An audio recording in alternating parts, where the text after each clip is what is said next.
अस्सलाम वालेकुम। आपको पता है कि हमने जो है वो 23वां सिपारा मुकम्मल कर लिया है और हर सिपारे के बाद हम कोशिश करते हैं कि किसी नबी के बारे में पढ़ें। तो आज हम पढ़ेंगे कौम इलियास के बारे में। कौम इलियास अलैहिस्सलाम के बारे में थोड़ा सा पढ़ेंगे और उसको कंटिन्यू करेंगे। बिस्मिल्लाहिर्रहमानिर्रहीम। तकरीबन 780 क़ब्ल मसीह में हज़रत हस्क़ैल अलैहिस्सलाम के बाद शाम के मशहूर शहर बालबक की तरफ हज़रत इलियास अलैहिस्सलाम नबी होकर आए। कौम बनी इसराइल और कौम यहूद ने तो तौरात की तालीम को तर्क कर दिया और बुत परस्ती की तरफ माइल हो गए और बाल बुत को अपना माबूद मान लिया। और हज़रत इलियास अलैहिस्सलाम ने इनको डराना चाहा तो वो लोग इनके दुश्मन हो गए, इनको कत्ल करने की कोशिशें की और अपने फ़ायदे के लिए कौम शुएब की तरफ नाप तोल की में कमी पेशी करने लगे। और बिलाशुबा इलियास अलैहिस्सलाम भी रसूलों में से थे।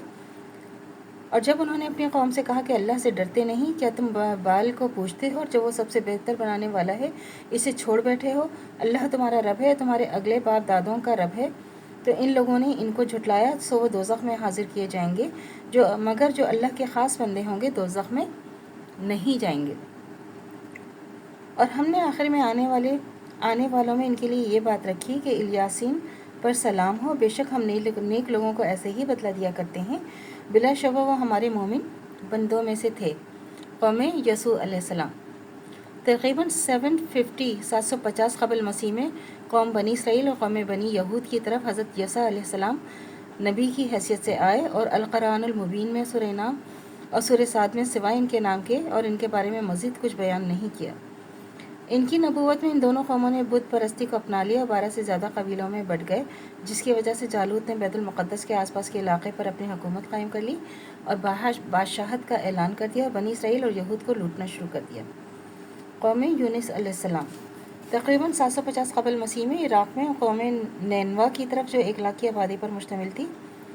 जब हज़रत यूनुस अलैहिस्सलाम नबी बनकर आए तो ये लोग बुत परस्त थे। हज़रत यूनुस अलैहिस्सलाम ने अल्लाह से इस कौम के लिए अजाब मांगा जिसका वादा कर लिया गया था और ये अपनी कौम के अजाब से आगाह करके शहर से चल दिए, मगर कौम ने इनके जाने के बाद रो रो कर अल्लाह से मग़फ़िरत मांगी, जिस पर अल्लाह ताला ने यह अजाब इन पर से टाल दिया। ये दुनिया की पहली कौम थी जिस पर अजाब टाल दिया गया था। बहरहाल हज़रत यूनुस अलैहिस्सलाम अजाब न आने की वजह से नाराज़ होकर एक कश्ती में बैठ गए। वो कश्ती से समंदर में फेंक दिए गए, जिसकी वजह से एक बड़ी मछली ने इनको निकल लिया और इसके पेट में रहे। अल्लाह से दुआ मांगने पर मछली के मुंह से समंदर के साहिलों पर उगलवा दिए गए और कमज़ोर बीमार होने की वजह से धूप मचाव के लिए इनके ऊपर कद्दू की बेल लगा दी गई ताकि इन पर सख्त धूप ना आए। और बेशक यूनुस अलैहिस्सलाम रसूलों से थे और मछली जुल्नैन को याद कीजिए जब वो नाराज़ होकर चल दिए। दौरे जahलियत में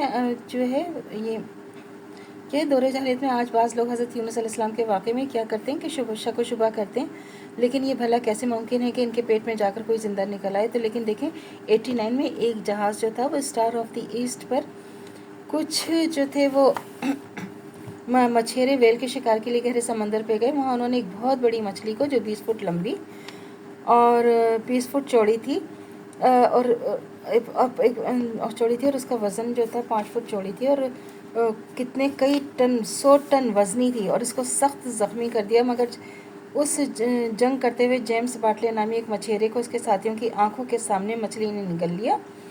फिर दूसरे ही रोज़ मछली जहाज़ के लोगों के सामने समंदर पर साहिल पर मरी हुई मिल गई। उन्होंने मुश्किल से उसे जहाज़ पर चढ़ाया और तवील जद्दोजहद के बाद इसका पेट चेक किया तो जेम्स बाटले जो थे इसके अंदर जिंदा बरामद हो गया। और ये शख्स मछली के पेट में पूरे